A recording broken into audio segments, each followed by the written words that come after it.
మిత్రులారా, హిందూ బంధువులందరూ కూడా ఒక శుభవార్త. మహారాష్ట్రలోని ఔరంగాబాద్ రైల్వే స్టేషన్ పేరును ఛత్రపతి సంభాజీనగర్ స్టేషన్గా మార్చినట్లు సెంట్రల్ రైల్వే అయితే ప్రకటించిందనమాట.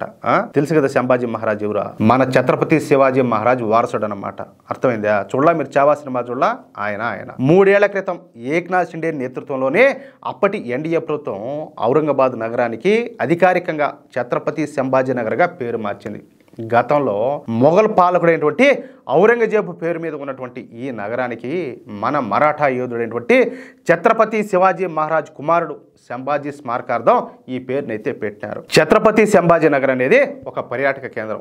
దీని చుట్టూ కూడా అనేక చారిత్రక కట్టడాలన్నీ కూడా ఉన్నాయి. వాటిలో అజంతా, ఎల్లోరా గుహలు కూడా ఉన్నాయి. ఆ పేర్లు విన్నారు కదా మీరు? మనం చదువుకునే రోజుల్లో కూడా వీటి గురించి మనం చదువుకున్నాం. ఇవి యునెస్కో ప్రపంచ వారసత్వ ప్రదేశాలు అన్నమాట. చూడండి, అయితే ఇక్కడ ఇంకొక విషయం ఏంటంటే, ఇప్పుడు ఈ ఔరంగాబాద్ అనే పేరుని తీసేసి ఛత్రపతి సంభాజీ నగర్గా పేరు మార్చారు. అలాగే రైల్వే స్టేషన్ కూడా పేరు మార్చారు కదా. చాలా మంది కడుపు మంటతో తట్టుకోలేకపోతారు. ఆ పేరు మారితే ఏమవుతుంది, అదవుతుంది, ఇది అవుతుంది అని చెప్పేసి నోటుకు వచ్చేట అడ్డమైన ప్రశ్నలన్నీ కూడా వేస్తారు. అరే బాబు, మీరు ఉండాల్సింది పాకిస్తాన్లో, ఈడగాదు. అర్థమైందా? మేము భారతీయుల వారసులము. ఎవరైతే ఈ దేశం కోసం, ధర్మం కోసం పోరాడినారో వాళ్ళైతే మేము ఎప్పటికీ గుర్తుపెట్టుకుంటాం.